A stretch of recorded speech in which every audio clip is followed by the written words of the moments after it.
Shabbat Shalom. Shabbat Shalom. And Hanukkah Sameach. That means Happy Hanukkah.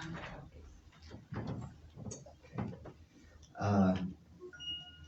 Hanukkah, again, rededication of the altar. And the altar is our heart.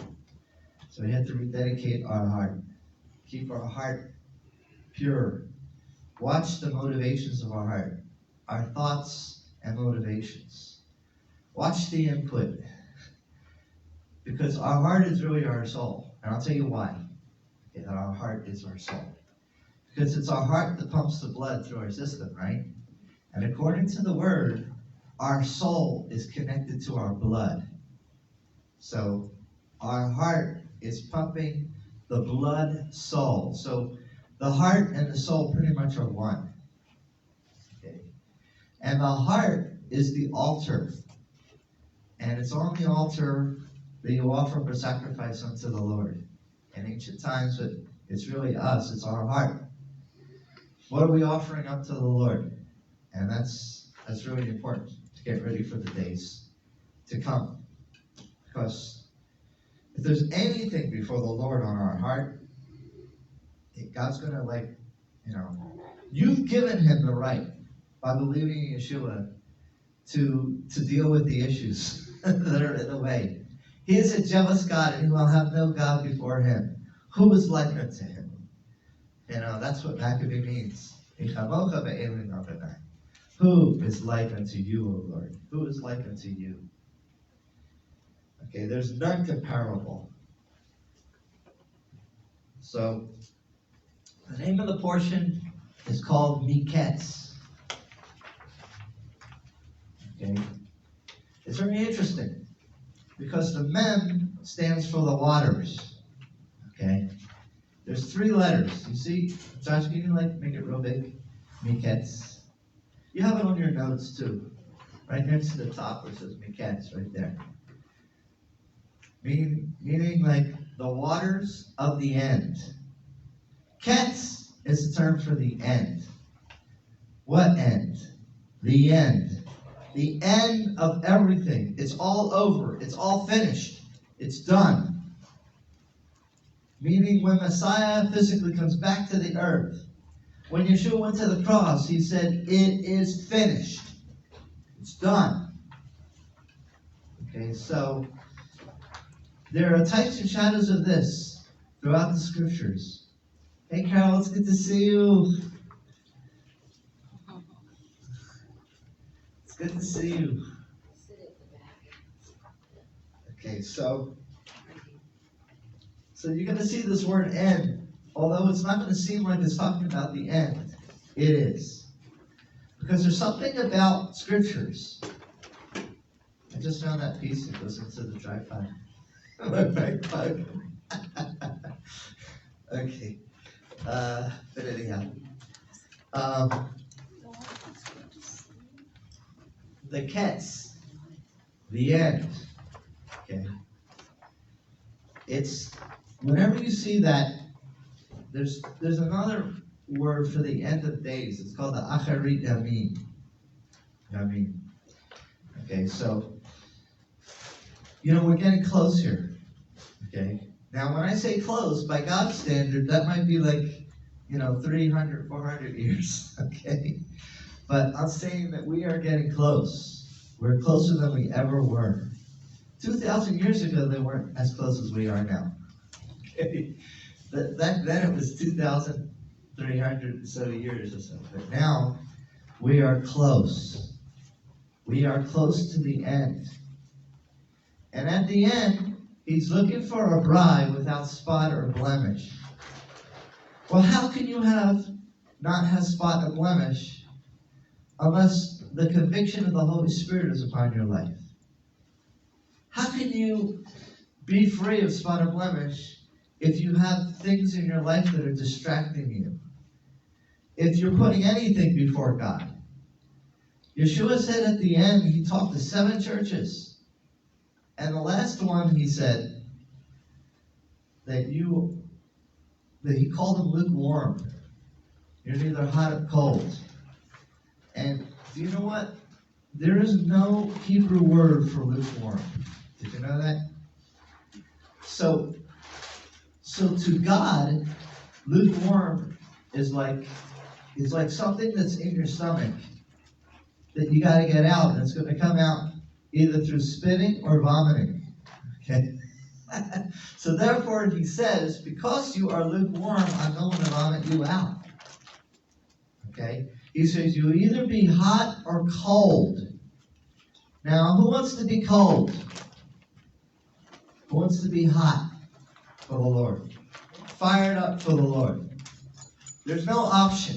Religion does not provide. Religion, actually, every denomination, I'd have to say, but there's some in every denomination that are on fire for the Lord. But almost every denomination is a limitation. Okay? And there's no fire for the Lord. It's you worship the way I want to worship, and that's it. That's the standard of our denomination. We Baptists do this. We Methodists do this. With all these different things, and God says, okay, what about what I do? What about what I said? You either are hot for me or cold. What about what the Apostle Paul said? There's one doctrine, one faith, one baptism. You know, God didn't create denominations, men did. Out of the ignorance and limitation that they put upon God. Listen, this is as far as I'm willing to go. I have a box this size. This is it. Okay? But there's some Pentecostals out there that says, listen, my box is this big. It's still a box. It's still a box. God's not into boxes. He's not into limitations. He is unlimited. He's called us to live outside the box. You know, I had a dream once. I don't know if it was a dream or a vision or what. And in that dream, I was in this barely lit, and at that time it was a synagogue. I won't say which, okay? And I saw all these different boxes, different sizes. And there was a big one. And the Lord said, you came out of that one. He said, there's a little of me in every box, but I called you to be outside the box where there's a lot of me. Okay. What if the cloud of his glory is outside the boxes, but a little bit gets in? Would you want to be out there with all the glory? Or would you want to be in the little box with just a little taste of God? Which one? Okay, who's for the maximum of God? Okay, everything he has. Yes. Okay. Yes. Who's for the little bit? I'm not coming against denominations, okay? If people want to go to the Baptist church, or they want to go to the Methodist or the Episcopal, whatever it is, I'm not against that.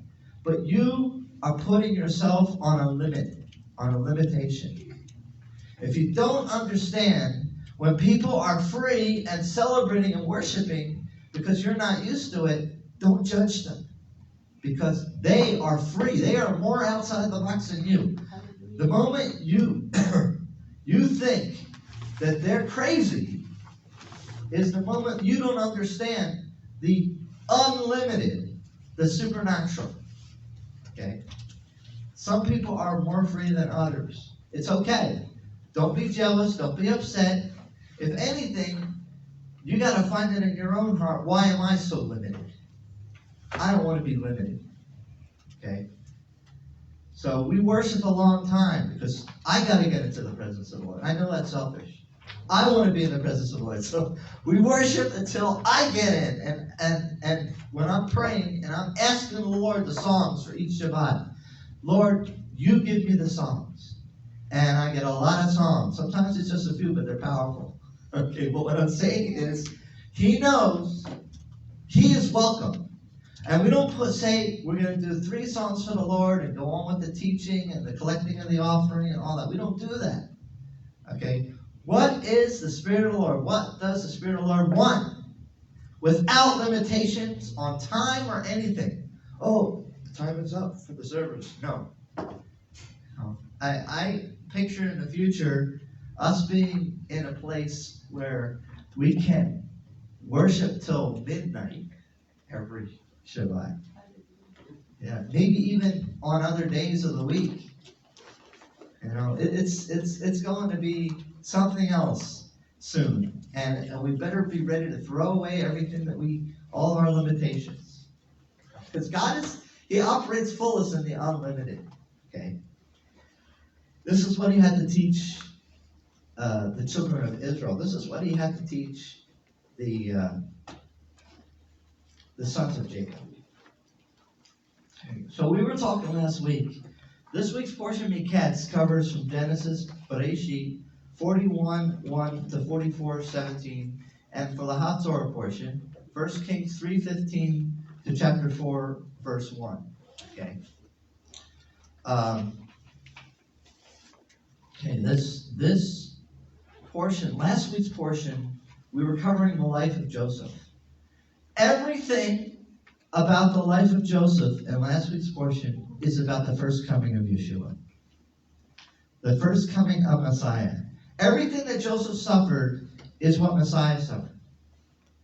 Okay, so, and when it all comes to an end, last week's portion, okay, that,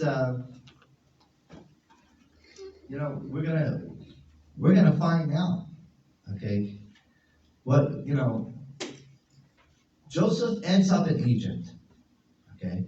He's in a pit. Actually, he isn't in a pit. He's actually not in a pit. But the Torah says he was in a pit. Okay?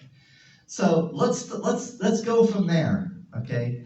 Because that's where this week's portion comes in. Okay, so he had interpreted the dreams of the chief of the cupbearers and the chief of the bakers. Okay?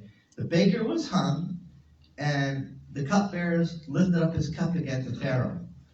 Okay, Joseph in the Pharaoh's prison was the one who interpreted their dreams, and it came to pass. Okay, now, chapter 41 of Genesis, verse 1. It was at the end of 2 years of days. Pharaoh was dreaming, and he beheld, and that he was standing over the river, and when he beheld that out of the river were coming up 7 cows, beautiful of appearance, robust of flesh, and they were grazing in the marshland, and then he beheld 7 other cows coming up after them, out of the river, ugly of appearance and gaunt of flesh, and they stood next to the cows on the bank of the river, and they ate the cows, ugly of appearance and gaunt of flesh, the 7 cows beautiful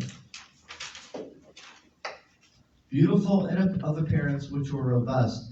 And Pharaoh awoke, and he fell asleep, and he dreamed a second time, and he beheld 7 ears of grain were sprouting up on a single stalk, healthy and good.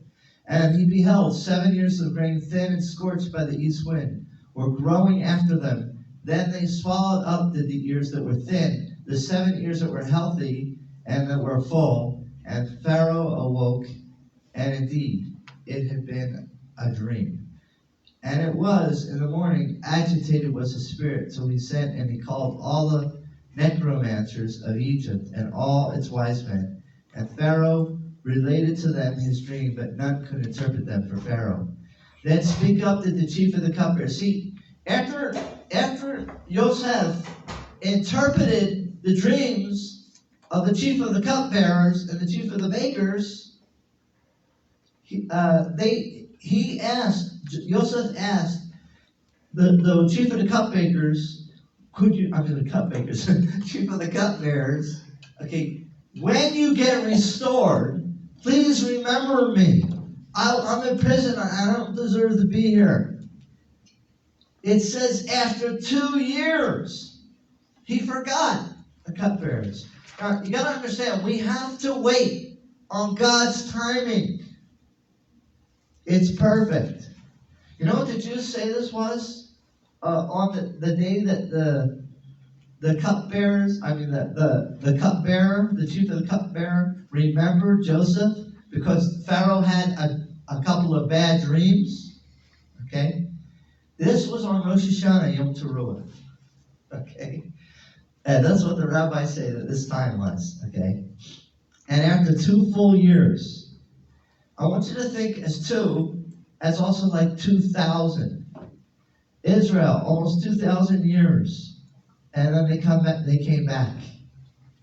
Almost 2,000 years of captivity. In Egypt, there were 210 years. 2 keeps coming up in this story. What are we headed into? 2022. 2.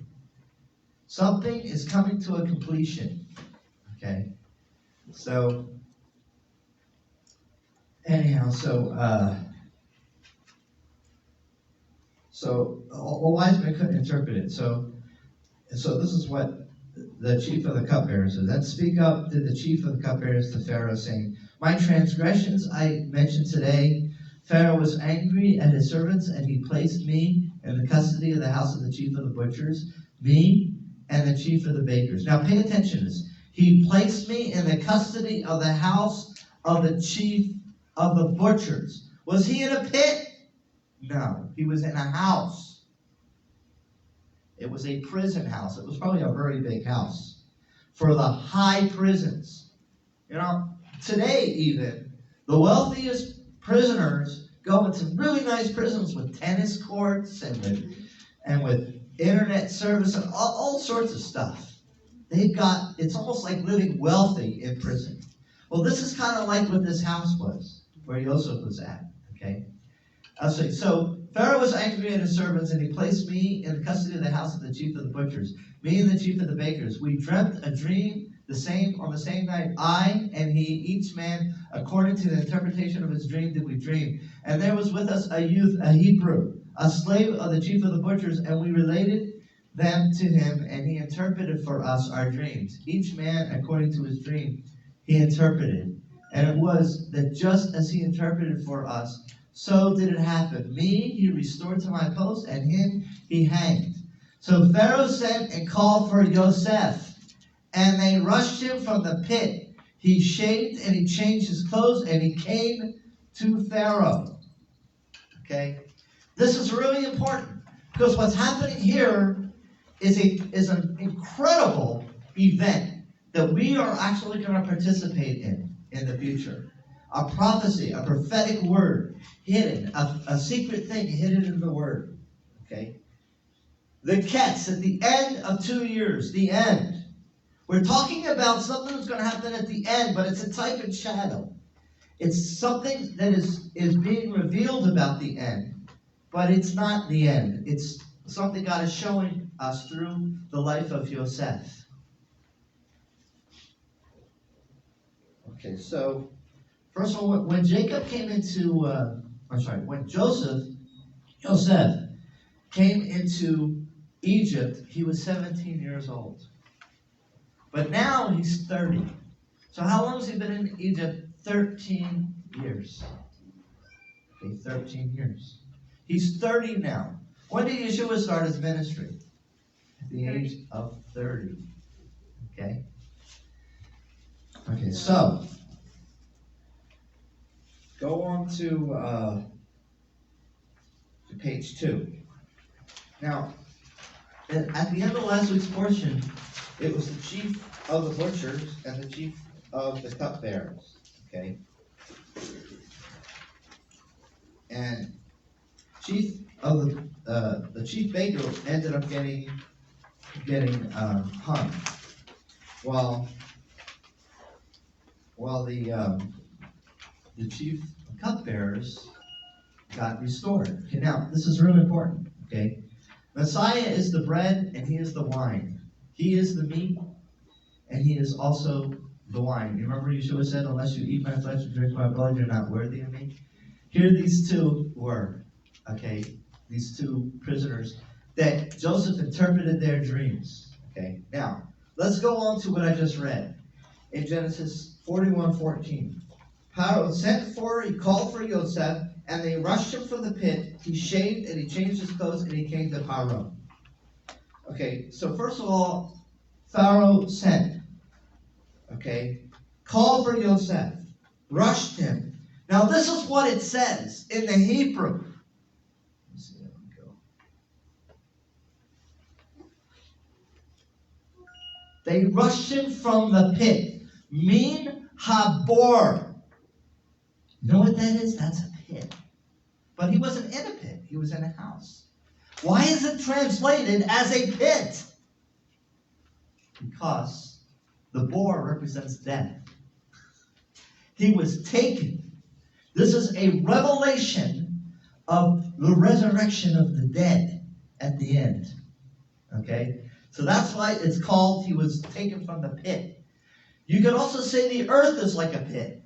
Because all those who are at the resurrection of the dead in Messiah will rise, and those who are still alive will be changed. So those on the earth that are still alive on the earth as believers, it's sort of like the earth becomes like a pit. Meaning like the earth becomes like hell. Okay, at that point, if they're still alive on it, they haven't been killed by the false Messiah, okay, then he takes them up. Okay, the earth becomes like a pit, and along with hell itself. Okay, so Joseph is taken out from the pit. So first of all, Pharaoh sent for him, right? So let's imagine Pharaoh, a type and shadow of the Father in heaven, and he says, "Go, my son, Yeshua, Jesus, go." And he called for Yoseph. Yoseph is a type of Yeshua here. Okay? Go, Yeshua. Call for Yeshua.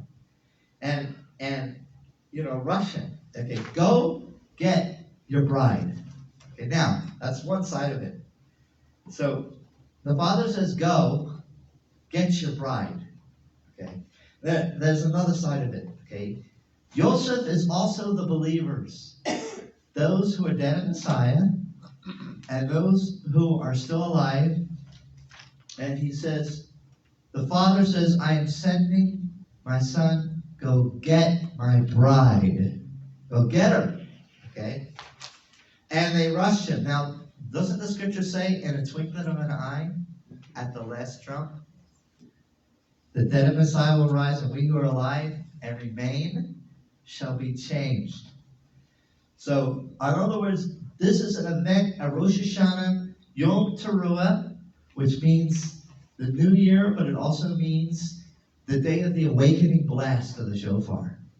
When the dead in Messiah will arise. He will come, there will be a shout of the archangel, the trumpet call of God, and the dead in Messiah will rise. Well, here is Pharaoh said, and called, the word kara, proclaimed with a loud sound, and rushed roots from the bore, from the darkness, from the well, from the darkness of the earth, from the darkness of beneath the earth.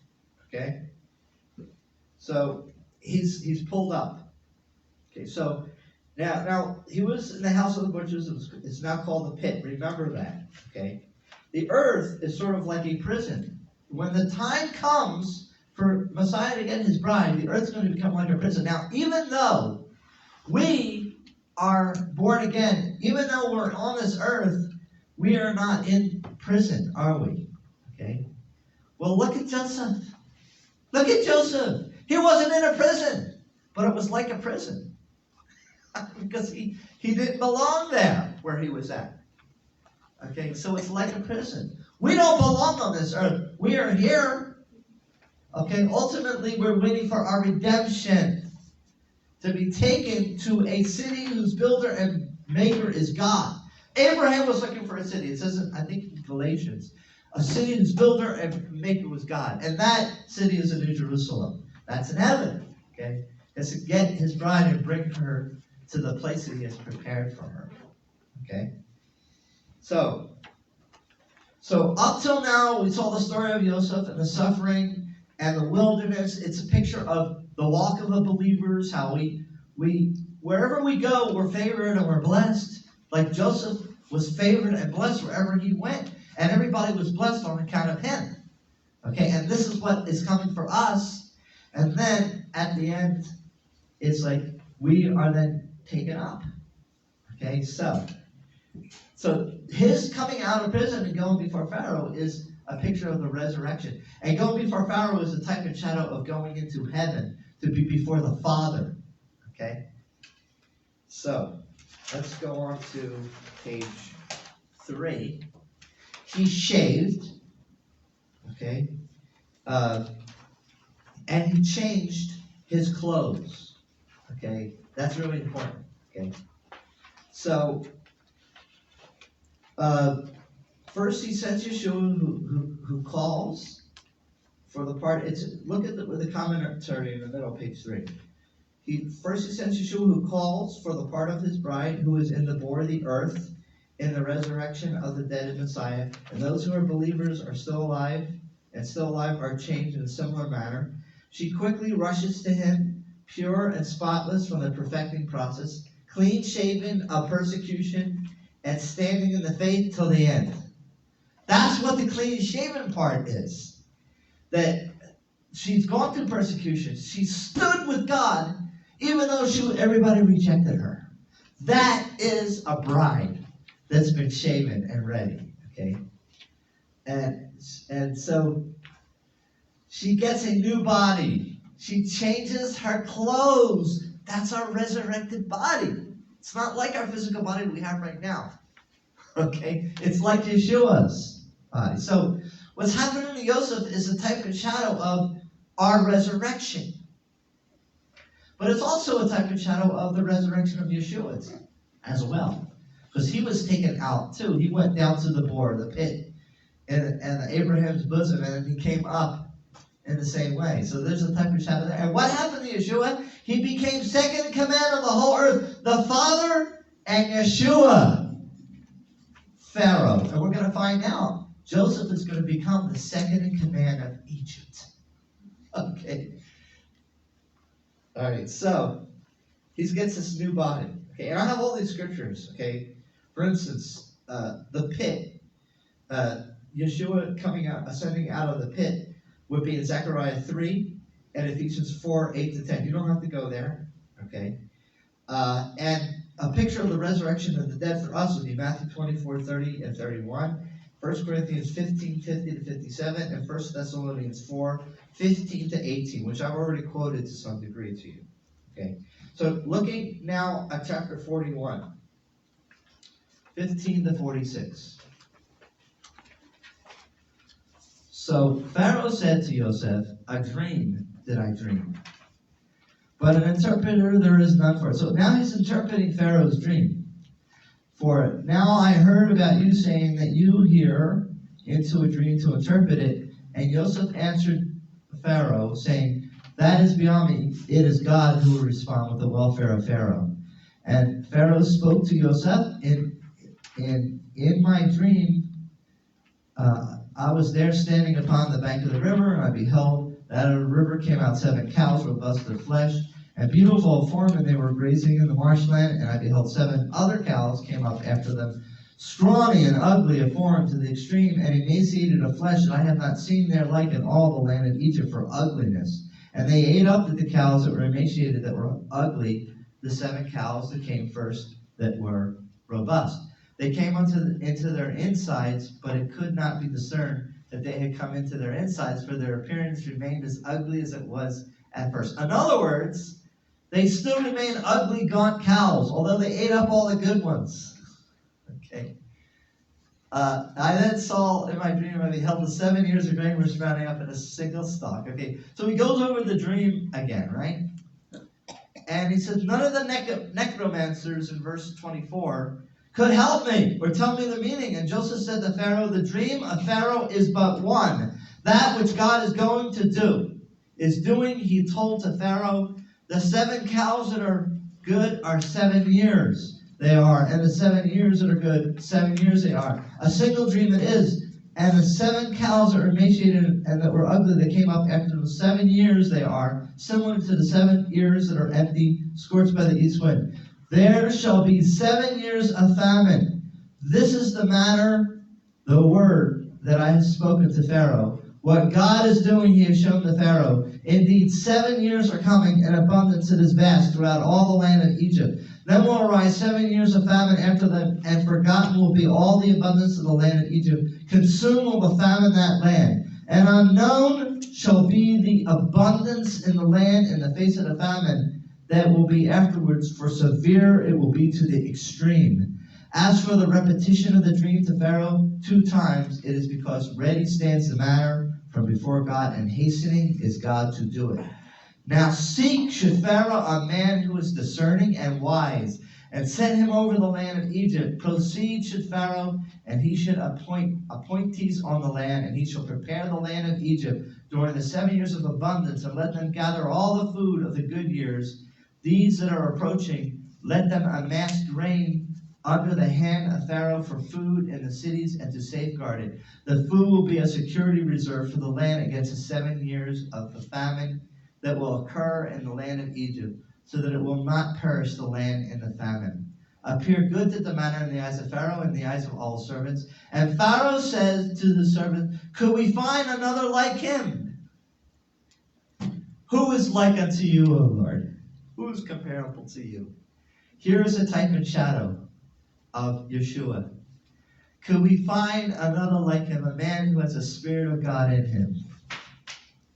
Then Pharaoh said to Yoseph, after God has informed you of all this, there is no other as discerning and wise as you. You shall be in charge of my palace, and by your command sustained shall be all my people. Only by the throne shall I be greater than you. Pharaoh said to Yoseph, see, I have placed you in charge of all the land of Egypt. And Pharaoh removed his ring from upon his hand and put it on the hand of Yoseph. He then dressed him in garments of fine linen, and he placed a chain of gold upon his neck. He had him ride on the royal chariot that was secondary to the one that was his, and they proclaimed before him, Avrech! Thus he put him over all the land of Egypt. Pharaoh said to Yoseph, I am Pharaoh, and without you a man may not lift his hand or his foot in all the land of Egypt. And Pharaoh called the name of Yoseph Zaphanat, actually Tzafnat Pa'aneach. Pa'aneach. And he gave him Asnath, daughter of Potiphera, chief of On, for a wife. Thus Yoseph went with authority over the land of Egypt. Now Yoseph was the age of 30 years when he stood before Pharaoh, king of Egypt. And Yoseph left from the presence of Pharaoh, and he passed through all the land of Egypt. I want you to see this. He came from the lowest place and was raised to the highest place, to the second highest place. Yeshua brought down to the lowest place, to the pit, raised up to second in command, to the Son of God, second in command and given all authority of the Father. Okay? Amen. This is twofold here. This is Yeshua and his resurrection, but it's also our resurrection. Because when the time comes, God is going to raise us up from the lowest places, from the unknowns. And God's going to raise us up to such a high level. And these are coming in the days of glory that are about to approach. And you have to stay humble, because God will not use you if you have even a smidgen, even a microscopic amount of arrogance. He can't use anybody with pride. He can't use anybody with arrogance during this time. If there's even a one person that will take credit, and he knows their heart, so we can't fool them. Okay? We cannot take credit, because it's going to be a time to give the glory back to God. Okay? So this is going to happen also in times, in very short time from now, very short amount of time for us. But let's talk about Yeshua here. Joseph is a type and shadow of Yeshua. Last week, brought to the lowest place, raised up to the second highest place. Okay? Over all of Egypt. And he married the daughter of Potiphera. Okay, now this is very interesting. He went to prison because Potiphar's wife was making moves on him. Okay? And he said, I'm not going to give in to it. I'm not going to come against my master. And he went to prison under a false accusation from her. But he ends up marrying her daughter. Isn't that amazing? That sort of gives you an idea of how old she was. Okay?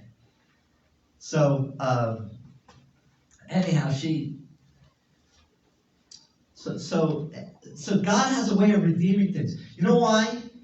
In order for Yoseph to be under Pharaoh, he had to have some kind of respectable history. But he was in the prison, so what they did is they made an arrangement to say, okay, let's fix this. We will have Yosef marry the daughter of Potiphar, who he was falsely accused of, and it will clear the name of the house of Potiphar when Joseph is in power. So God, that was all arranged, but it was arranged by Pharaoh to cover himself as well. Okay? So, do you all follow okay? Yes. This is what all the rabbis agree that is what happened, is why that Asnat was picked to be the wife of Yosef. Okay, now, let's talk a little bit about verse 43. He had him ride on the royal chariot that was secondary to the one that was his, and they proclaimed before him, Avrech! You know what Avrech means? Listen, when you look at a word, you should want to know what it means. Okay? It's like, what's Avrech? Why did he say Avrech? Avrech, it literally means a shout to announce the chariot, a command, a vow. Okay? Every knee shall bow, and every tongue confess that Yeshua is Messiah when he comes. That's why he's going throughout Egypt. Egypt is symbolic of the whole world. Every knee shall bow, every tongue confess that Yeshua is Messiah. You're seeing a fulfillment and a type and shadow of that. Okay. By the way, I just got that revelation right now. I didn't see it before. Okay. So but that's what's happening. Okay. So he was dressed in fine linen. He rode on the royal chariot. They proclaimed Avrech. Well, another meaning of Avrech means father of the king. Think about that. He was made father of the king. That's his name. Okay? On Rosh Hashanah Yom Teruah, we rehearse the coming of the Messianic kingdom. And we sing Avinu Malkeinu, which means our father, our king. And here, all of Egypt is rehearsing the coming of the kingdom of Messiah. And some translations say, in Egyptian, Avrech means bow the knee. It also means shout like the shout of and for a king, like the shofar blast that will sound at the coming of Messiah to gather his bride and physically return. The shout of a lion, the roar of a lion. Hallelujah. Okay. Avrech. Okay, then he was named this unusual name, Zaphnath Paneah. Okay. Okay. Look at page 4 of your notes. Let's break this down. There's so many meanings to this, okay? In the Hebrew, it literally means treasury of the glorious rest. That means the treasure of the kingdom. Think about that. Our Messiah is the treasure of the kingdom. Is he not? Isn't our beloved Yeshua? The beloved. We are the bride, and our beloved Messiah is the treasure of the kingdom. Treasury of the glorious rest. You know, it also means savior of the age or world. It also means revealer of a secret. Revealer of secrets. The Septuagint says the name means savior of the world. Yeshua came to save the world. Yosef, is a type of shadow here of Messiah in his kingdom. Okay, now, so Joseph left from the presence of Pharaoh, we're in verse 46, and he passed through all the land of Egypt. The land produced during the 7 years of abundance by the handfuls.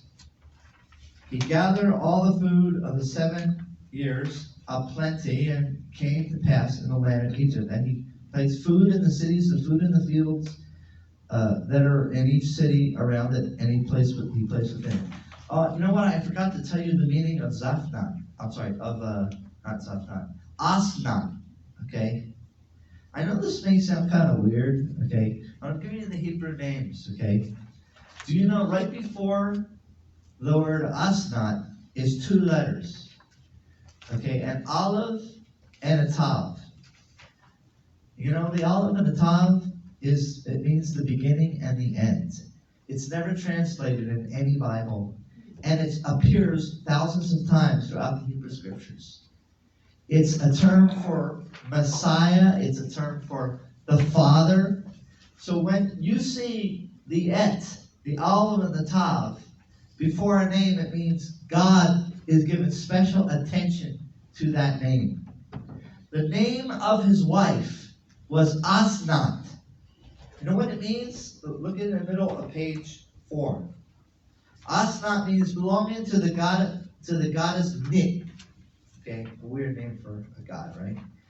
It also means she was consecrated to Nit, the goddess of wisdom. Okay, you might think, oh, how bad. Why did they marry Yoseph to such a woman like that? It means that she worships the goddess Nit. But look at what happens. It may also be that her name, Asan, means a storehouse, an allusion to Yosef saving the food in storehouses, okay? Asnath was the daughter of his former master Potiphar and his wife, who earlier tried to seduce Yosef. The marriage sort of cleared the crime, the false accusation against Yosef that put him in prison. Joseph was the age of 30 when he was promoted by Pharaoh. Yeshua was the age of 30 when he began his ministry.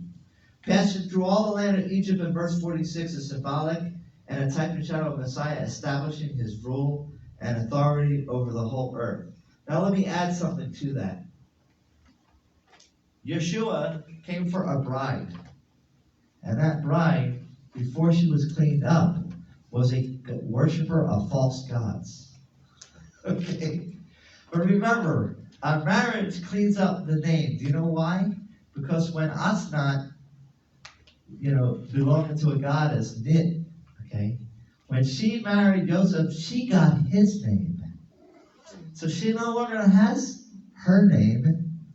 When we get betrothed to Messiah by believing in him, we no longer have our old name or our old way of life, which is to worship false gods, is to follow after every deed of the flesh and the weakness of the flesh. We don't follow that way after. We now follow Messiah, our groom, the new life. So that also, remember, think of Joseph's mother, Raquel. She was a worshiper of false gods. Okay? But her name got clear, but she died in the process. Okay? And she was probably saved in the end in repentance as she was dying, having Benjamin. Okay? So I just want to let you know, so that you can even relate to the fact that he had taken a wife who was a worshiper of idols or a participant in it. So God has taken us, who used to be idolaters, into a life of walking with our Messiah. Okay, so next thing is babies. Okay.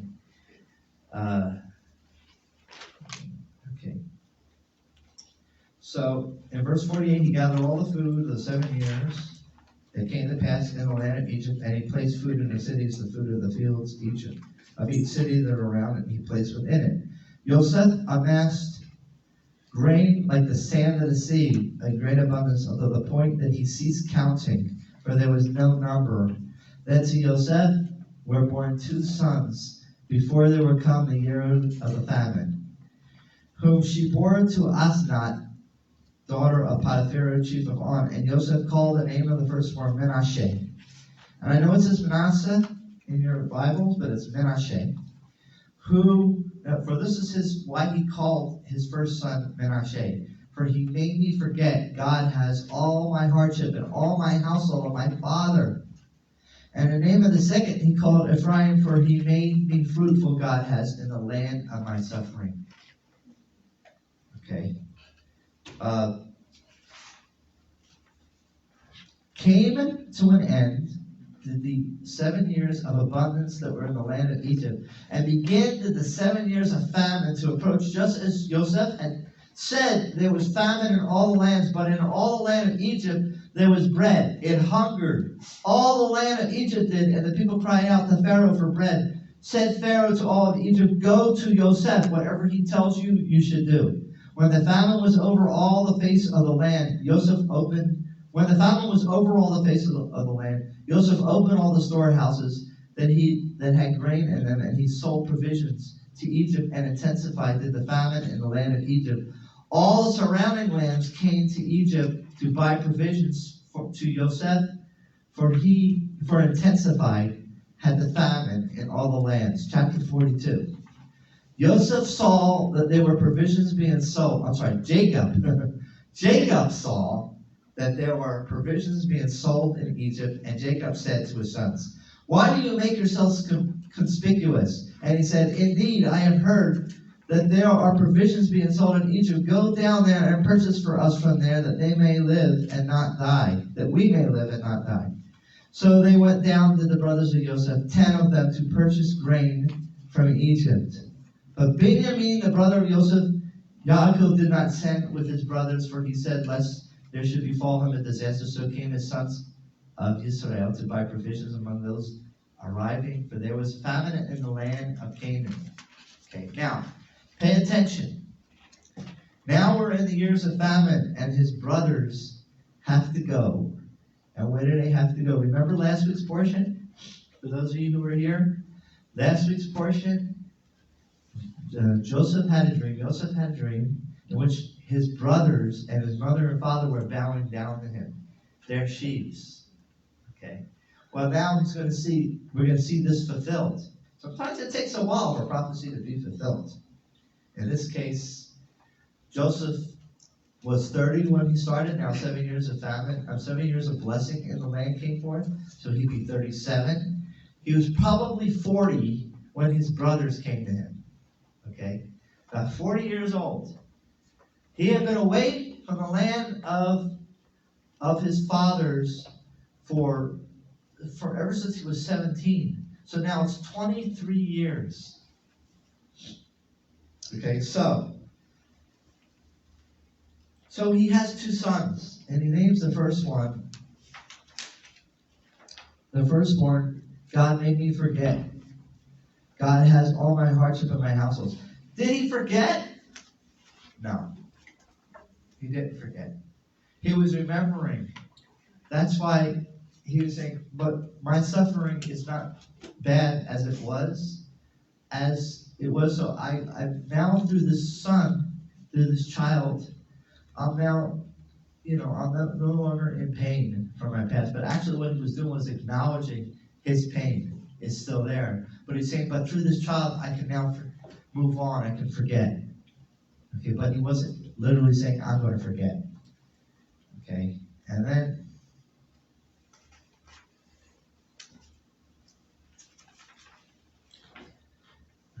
then he has another son, Ephraim. Okay, Ephraim. And by the way, the breakdown of the names are on page 5. Okay. Again, Menashe calls him to forget. And his next son, Ephraim, means double ashib, or actually doubly fruitful. Okay. It's a place of fruitfulness, but it's in the ashes. Okay, now, what does that mean? Fruitfulness in the ashes. Okay. Through the suffering, through dying to ourselves, through the ashes of mourning, okay, there is double fruitfulness.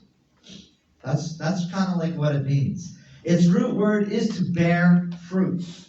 Excuse me. To bear fruit. Okay, so now his first son to forget, his second son bear fruit. Okay, now there's so much in this. Okay. Breaking this down, it's symbolic of how Yeshua loved his people and was separated from them because of their unbelief and sin. Remember what happened? Israel rejected him. And we're on page 5. Israel rejected their brother. Just like Israel rejected their brother Joseph. Israel rejected their brother Yeshua, Jesus. When we believe in Yeshua, we feel isolated from those closest to us. But guess what? God makes us fruitful in our lives, in our hardship and in our suffering.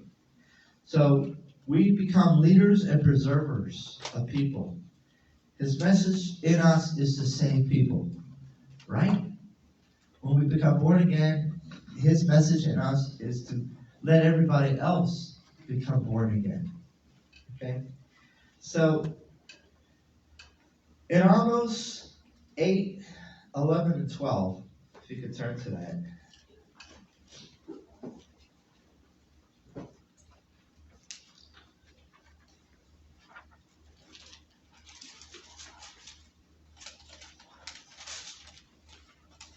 Behold, days are coming, declares the Lord God.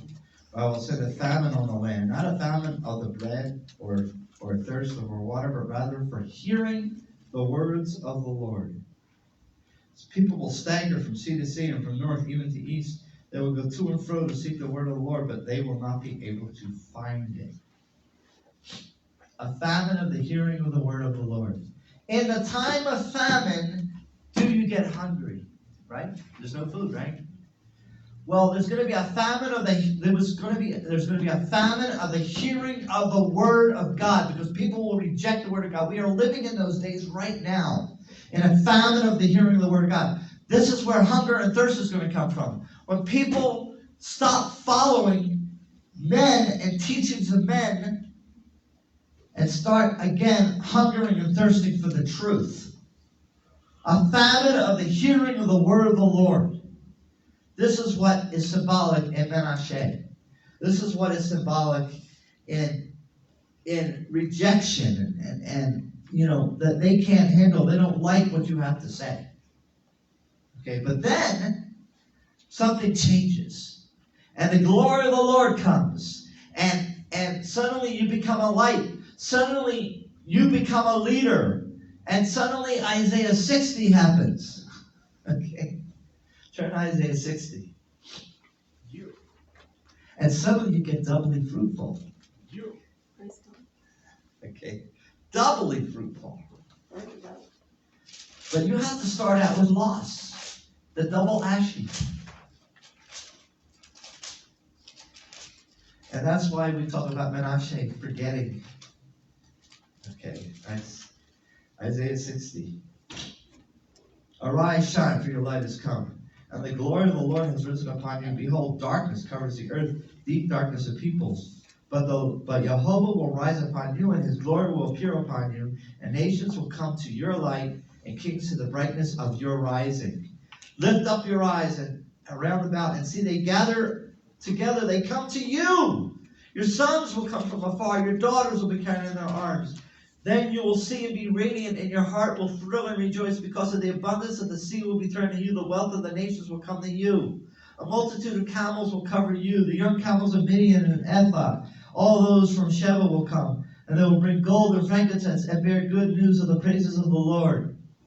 This is coming to you. Yes. The coming of the glory. Yes.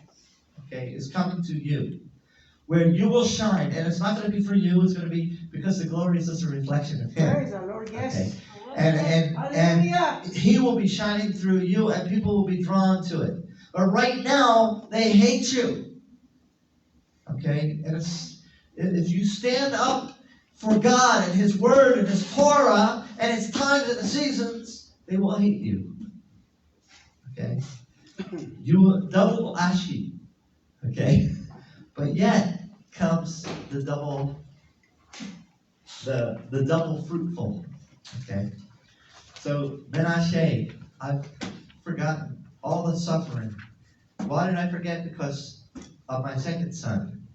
My second son, Ephraim. I am now fruitful. Okay, God has made me a light. Joseph lived that. His life. His sons were named after his life.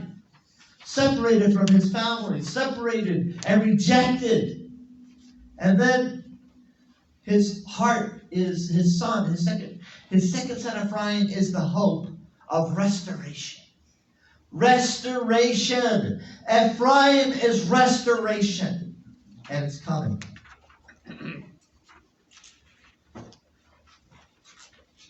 However, now we go into the story of his brothers coming to see him. And this is where, we're running out of time. So, Joseph is now 40. It's the end of his time of testing in his life. And here come his brothers. Okay, I'm going to read a little bit of this. Okay. So we're in chapter 42. We were at verse 5. So came the sons of Yis'rael to buy provisions among those arriving, for there was a famine in the land of Canaan. Now Yoseph, he was the viceroy, or second command. Okay, shalit is what they call it in Hebrew. He was over the land. He was a provider to all the people of the land. They came, did his brothers, Yoseph, and they bowed to him with faces to the ground. Joseph saw his brothers and he recognized them, but he acted like a stranger toward them and spoke with them harshly. And he said to them, "From where did you come?" And they said, "From the land of Canaan to buy food." And Joseph recognized his brothers, but they did not recognize him. Now listen, this is what happens. Okay, today, they do not recognize Yeshua as their Messiah. God blinded the eyes of Yis'rael, and they do not recognize Yeshua, Jesus, as their Messiah. Okay, so this is a picture of the blindness over Israel. Okay, but they come to him, and they don't know it's him. He knows them. Yeshua knows his people Israel. But they are coming to him in desperation. This is going to happen in the coming days. The Jews are going to come to Messiah. Why are they going to, or how are they going to come to Messiah, even not knowing who he is? Because he's going to be seen in the lives of his messianic believers, of his believers, of all of us who believe in Messiah. He is going to be seen correctly. Not correctly. He is going to be seen through us, through the blessing and the anointing and the power and the glory that's going to be on us. They're going to be coming to us, but they're still not going to know him. Okay. I'm sharing with you by the Spirit because I'm seeing this as I'm sharing this with you. Yosef remembered verse 9:42. Yosef remembered the dreams that he dreamed about them, and he said to them, "Spies you are to see the nakedness of the land. Have you come?" They said. Now, some of this stuff, has to do with Yosef. Okay, it doesn't have to do with the future, but it's like they said to him, "Not so, my lord, for your servants have come to buy food. All of us, sons of one man, are we truthful people? Are we never? Have your servants been spies?" And he said to them, "No, rather the nakedness of the land you have come to see." And they said, "Your 12 servants, brothers are we, the sons of one man of the land of Canaan. Indeed, the youngest is with our father this day, and the other one is gone." But he said to them, Joseph did, "It is just as I have declared to you, saying, spies you are. By this you shall be tested, by the life of Pharaoh. If you will leave here, except on condition of the coming of your brother, who is youngest is here, send of you one and let him get your brother, while you shall remain in prison." So he tested So then tested may your words be whether truth is with you. But if not, by the life of Pharaoh, surely spies you are. Then he gathered them into custody for a 3-day period. Say to them, did Yoseph, on the 3rd day this you shall do and live. God, or Elohim do I fear, is what he said. If truthful people you are, let one of your brothers be imprisoned in the place you are in custody while you go and bring the provisions for the hunger of your households. Then your brother who is youngest, you shall bring to me, thus verify will your words be, and you will not die. And they did so. And by then said each man to his brother, indeed guilty are we on account of our brother, and that we saw the anguish of his soul. Okay, now they're together, right? They said each man to his brother, indeed guilty are we on account of our brother Yoseph, they were talking about. And that we saw the anguish of his soul when he pleaded to us, and we did not listen, because of that has come upon us in anguish. This anguish. In other words, they're considering what they did. When they come to the light of the children of glory, the Jewish people, the people of Israel, are going to consider what they had done. But the guilt is going to remain on them until the time comes for the revelation of who he is to come upon them. They will look on him whom they has pierced, and they will mourn. That's what it says in Zechariah. Reuben answered them, saying, did I not speak to you, saying, do not sin against the boy? But you would not listen. Moreover, his blood is now being avenged. They did not know that Yoseph understood, for the interpreter was between them. He turned away from them and he wept. And he returned to them and spoke to them, and he took from them Simeon. See, he didn't want them to know why he was weeping, because he understood. He saw that there was repentance in them, and he wanted with longing to be close to them, but he couldn't. He had to test them. This is what God was doing. 40 years old, and he was testing them. 40 is a number for testing. Okay, and he turned away and he wept, and he returned to them and spoke to them. He took from them Simeon and imprisoned him before their eyes. And Joseph commanded, and they filled their vessels with grain, and with a return of the money. Okay, so they go off, they realize that the money is with them, and they're like even more guilty. And they go back to their father, they tell their father everything that happened. And they said, you guys send Benjamin with us, or Simeon is in the prison in Egypt. We won't be able to get him out unless Benjamin is with us. Okay, so there was all this interaction going on, and finally they come back with Benjamin. Okay, and then there's another test. Okay, so let's go down. Go to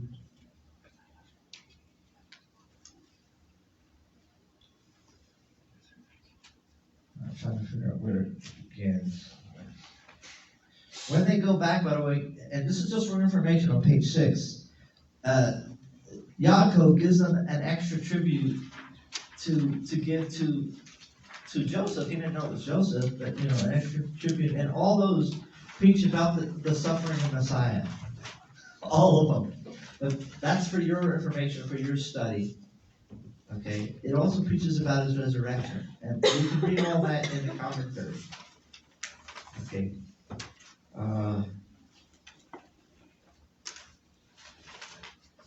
Okay, so Yosef has to find out what is in their heart.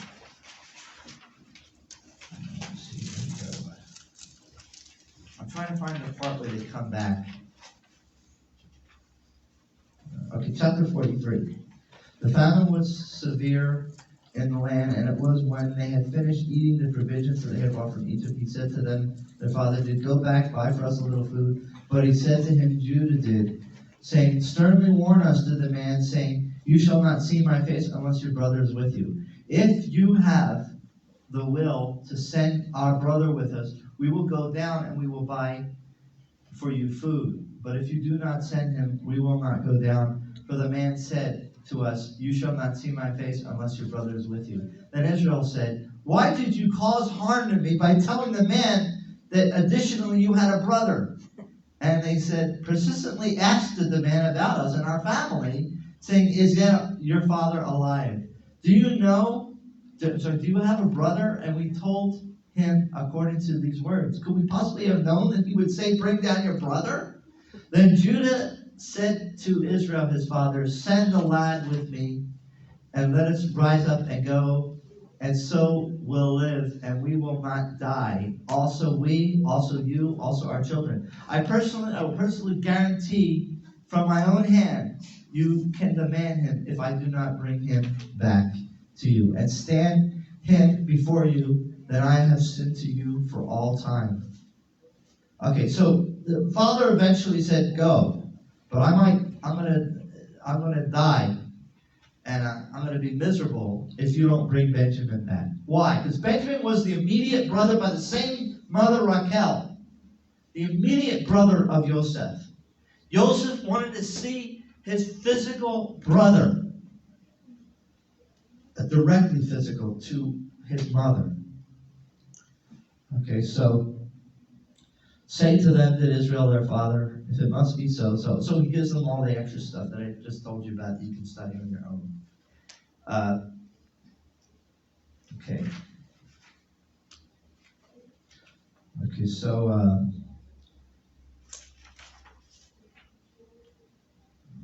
Joseph saw, we're on verse 16 of chapter 43. Joseph saw that with him was Benjamin, and he said to the one in charge of his house, bring the men into the house, slaughter an animal, prepare it, for with me will the men dine at noon.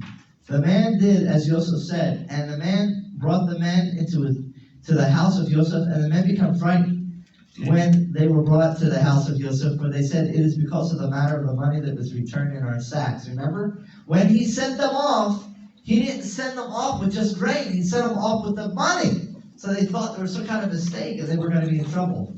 But that's not, you know what Joseph was. This was his family, okay? So they thought they were going to be in trouble. So, again, repeat.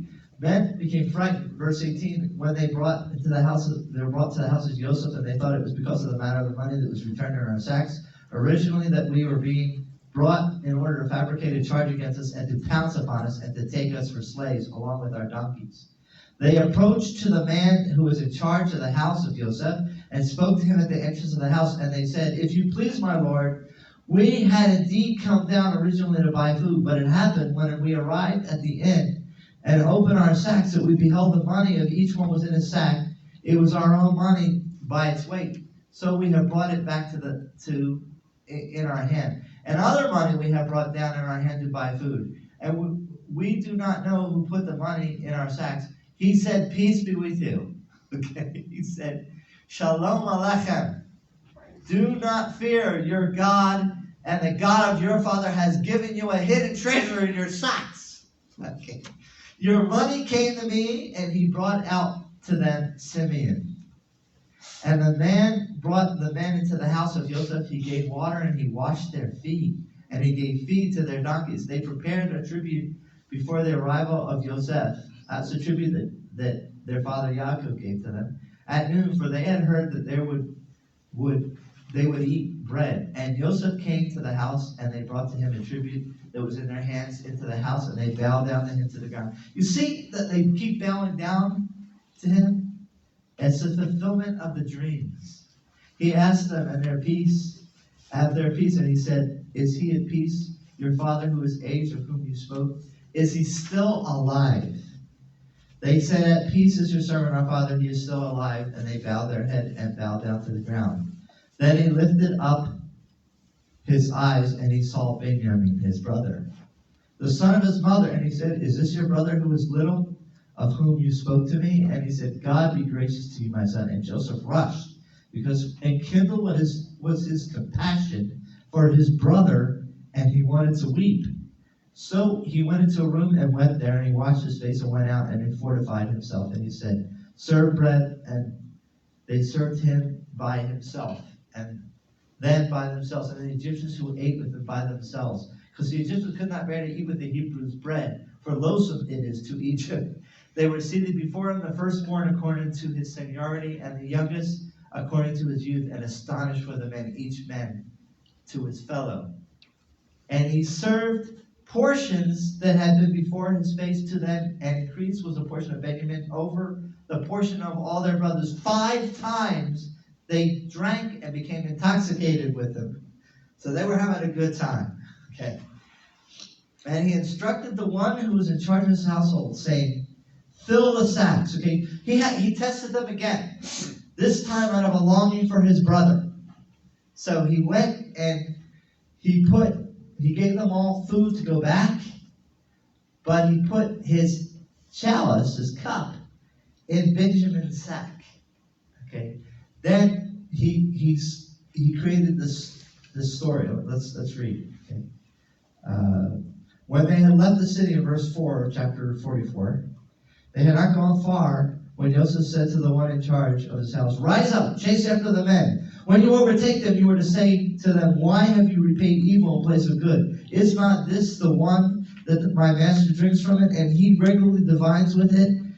They lie. He doesn't divine with it, but you have done evil in what you have done. He overtook them and spoke to them these words, and they said to him, why does my Lord say such words as these? It would be sacrilegious for your servants to do such a thing as this. Indeed, the money that we found in the mouth of the sacks we brought back to you, and from the land of Canaan. How then could we have stolen from the house of your master any silver or gold? Whomever it is found with him of your servants shall die, and also we will be to my Lord slaves. And he said, also now, according to what you say, so it should be. Nevertheless, whomever it is found with him shall be to me a slave, and the rest of you shall be exonerated.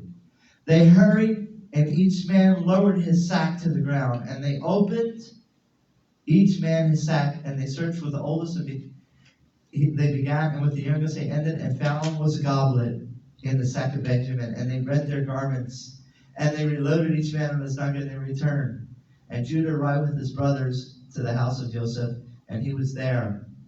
And say to them, to Joseph, what is this deed that you have done? Do you not know that divination will be practiced by a man who is like me?